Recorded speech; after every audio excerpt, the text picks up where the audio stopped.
Big food, our real health issue. It's SaraBanta with Accelerated Health TV and radio show. And today we're talking about what's trending this week, and that is food companies using corporate lobbying to keep the healthy items from reaching the mouths of Americans. So what is the problem here? All of these big food companies, but is it real food? When you go to the market, if it has a label on it, like a back label, a nutritional label telling you what's in the package, then it's probably not real food, because real food does not need a label, right? This processed food is not real food. Before 1980, children didn't have fatty liver or insulin resistance. Those diseases are rising at an epidemic level. And these two conditions are what lead to all metabolic diseases. So what changed? It was that processed foods entered the picture. And when you go to the market, you get trapped in the aisles like a maze of the packaged foods. And the organic produce is way on the outside of the market. And the fun kid food is right at the kid eye level for a reason, so that they are attacking it and pulling on mom's skirt saying, I want some more cereal and Lucky Charms and Captain Crunch. Well, what is going on is this processed food is leading to the insulin resistance and the fatty liver in not just children, but in adults. And that is causing our huge health epidemic. So what is insulin resistance? We're going to take a look back at what that is and how processed foods is causing the issue. So insulin resistance is when the cells become resistant to the effects of insulin, and the pancreas compensates by producing more insulin to overcome this resistance. Initially, this elevated insulin production can keep the blood sugar low in a normal range. However, over time, the pancreas struggles and says, I quit, I can't do anymore. And all of a sudden the dam breaks and the cells stop listening to the screaming insulin, and that's going to lead to type 2 diabetes. So insulin resistance manifests in different metabolic diseases within the body, and all of these conditions stem from that one root problem. So for instance, diabetes is insulin resistance at the liver. That's why I always talk about you gotta love your liver and make sure you're taking care of your liver. Heart disease is insulin resistance of the heart. PCOS is something that I personally struggled with and is the #1 cause of fertility issues, is insulin resistance of the ovaries. Alzheimer's is insulin resistance of the brain. So the causes of the insulin resistance, that processed foods. There are some other causes, but this is the #1. The processed foods have been filled with fructose, seed oils, GMO grains, and artificial sweeteners, while having the natural fiber extracted. And all of these factors increase the insulin resistance at an accelerated rate. Below, let's listen to why these things are happening. So fructose, not the fructose in fruit, but fructose is metabolized in the liver, different from glucose. It converts directly into liver fat instead of being utilized effectively for energy. So here you are eating the Captain Crunch, thinking you're getting energy, and it's actually stealing away the ATP. So it's actually lowering ATP, which is true cellular energy in the mitochondria. The goal is to increase mitochondrial health, increase ATP. This is stealing it. All of the components lead to insulin resistance, elevated blood triglycerides, hypertension, and high uric acid levels.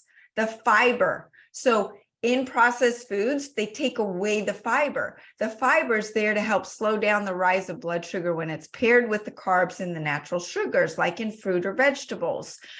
In processed foods, the fiber is missing and the blood sugar spikes significantly, really quickly, leading to a quicker onset of insulin resistance. And then on top of that, the processed foods have added fructose and sugar, which spikes the blood sugar and insulin in the body at an even higher rate. Then you have the seed oils. The seed oils include canola oil, corn oil, soybean oil, rice bran oil, safflower oil, and more. And they put the body in a pro-inflammatory state, making insulin resistance and other metabolic diseases worse. Then you add in all these artificial sweeteners, but they have no calories, so they're okay, right? No. They increase the cravings for more sugar and carbs, leading to overeating of the foods that cause insulin resistance. They cause an addiction. These sweeteners actually signal from the gut to the brain for more sweets and more processed foods, leading to increased caloric intake and worsen insulin resistance. And then they also cause leaky gut. They can back up the liver, hinder the fat and protein metabolism that contribute to fatty liver. Then all of these processed foods are hyperpalatable. These are extremely full of such sweet and salt and fat taste all in one, which is not normal. That doesn't come natural in nature. And it blunts the normal taste buds. So then when you eat a regular apple, it doesn't taste sweet, leading to this overeating of sugar foods. In nature, fat and carbs don't come together except in nuts and dairy. And those two foods are meant to fatten up the animal when they are eating them. Processed foods combine extreme sweet with extreme salt, with extreme fat all in one, and that craving becomes uncontrollable. Then you also have the fact that processed foods really don't contain those amino acids that are needed to tell the brain with that CCK signaling hormone from the gut that says, I've got enough food. I don't need to eat anymore. So without that, there's no sustaining the appetite and keeping it at bay. So then you're going to continue to overeat. Then you add in the emulsifiers. These processed foods contain emulsifiers in them, which bring the fat and the water together to extend the shelf life. These emulsifiers destroy the mucosal lining of the gut, causing that sensory neuron to retract in the gut that measures the incoming nutrients from even the good food you're eating.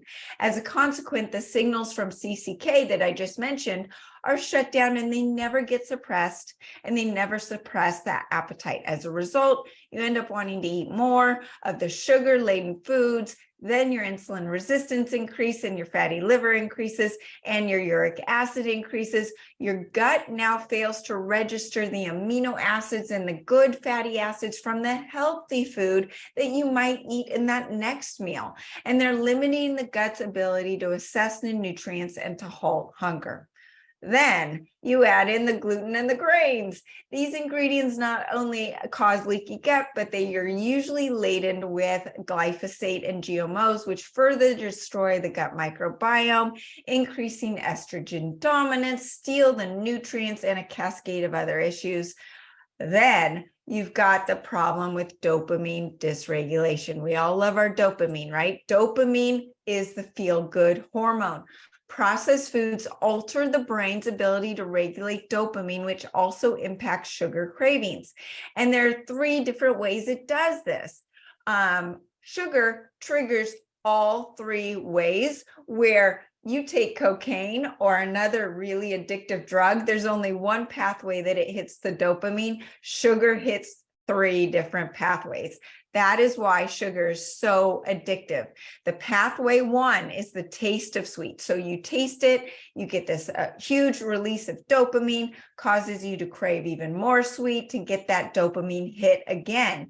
So instead of feeling satisfied after eating the sugar or non-caloric sweeteners, you actually want more. Then pathway number 2, which is called the post-ingestive dopamine. This occurs when the gut in the gut, where the body's registering the food that increases glucose in the blood 15 minutes after eating. This will activate the dopamine pathway, telling your brain to eat more, eat more. Even the hidden sugars that don't taste good, they still trigger a dopamine hit or a dopamine pathway, increase your cravings. And maltodextrin is one of those that doesn't even taste good, but it actually raises your blood sugar higher than sugar itself.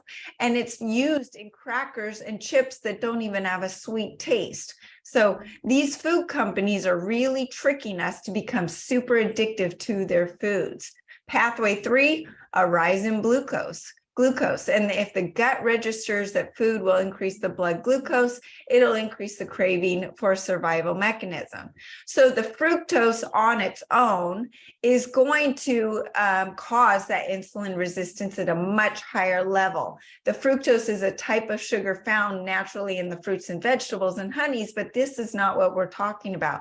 We're talking about the high fructose corn syrup used as a sweetener in many of the processed foods, and it's causing insulin resistance and all of these metabolic diseases, but it's also hidden in even packaged dairy and meats and other healthy foods. So what's the problem is that it's primarily metabolized in the liver, unlike glucose, and it's when it's readily taken up by most of the cells in the body, like glucose, the fructose metabolizes primarily in the liver and then is converted into liver fat. Okay, glucose is converted into energy, fructose is converted into fat. So it increases liver fat, promotes the accumulation of the fat in the liver known as non-alcoholic fatty liver disease. This can interfere with insulin signaling, contributing to insulin resistance, and then that's going to lead to diabetes. It also elevates triglycerides. The fructose consumption can increase the production of triglycerides in the liver, and then the high levels of triglycerides in the bloodstream are associated with insulin resistance and cardiovascular disease. Then it impairs the insulin signaling. It also increases uric acid. I highly recommend you listen to Dr. Rick Johnson on my podcast talking about uric acid levels, and also Morley Robbins, where fructose metabolism can raise uric acid levels in the blood, and the high uric acid levels have been associated with insulin resistance and metabolic disease. So all of these things, and then that is going to actually increase the depletion of copper. Super important to be supplementing with copper. So I wanted to go all through this. You want to make sure that you're getting rid of the processed foods. You increase your protein intake on that wild animal protein, at least 1 gram per pound of lean body mass that you have on your body. And that's how much you should have a day.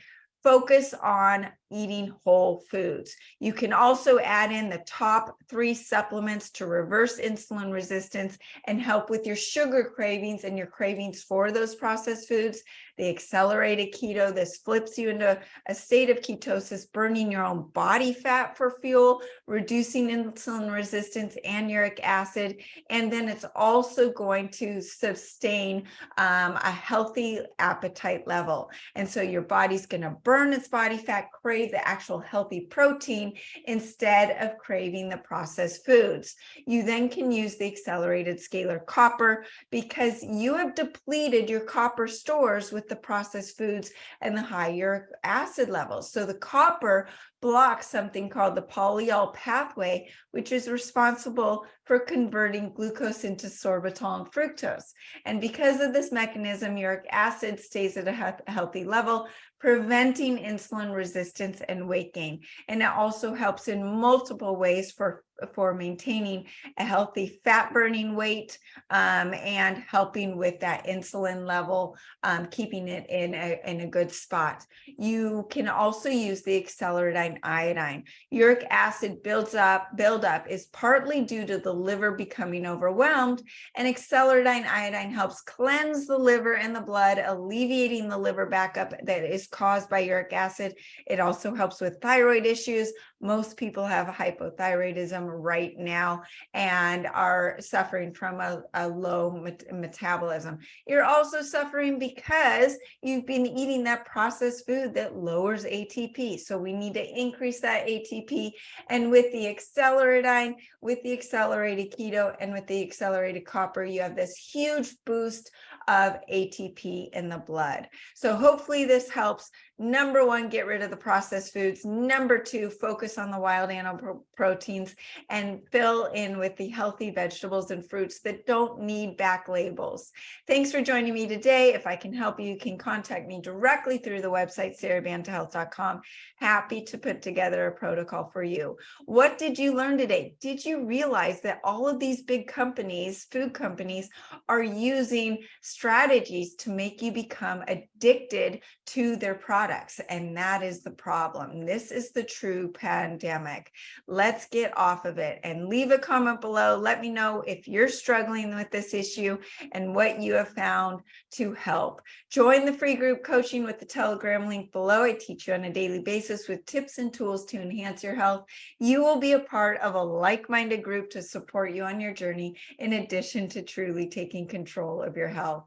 You can follow me on Facebook and Instagram under Accelerated Health Products, across over 100 channels under Accelerated Health TV and Radio Show. And you can use coupon WELCOME10 for 10% off site-wide at SaraBantaHealth.com. Thanks again, and we'll see you next time.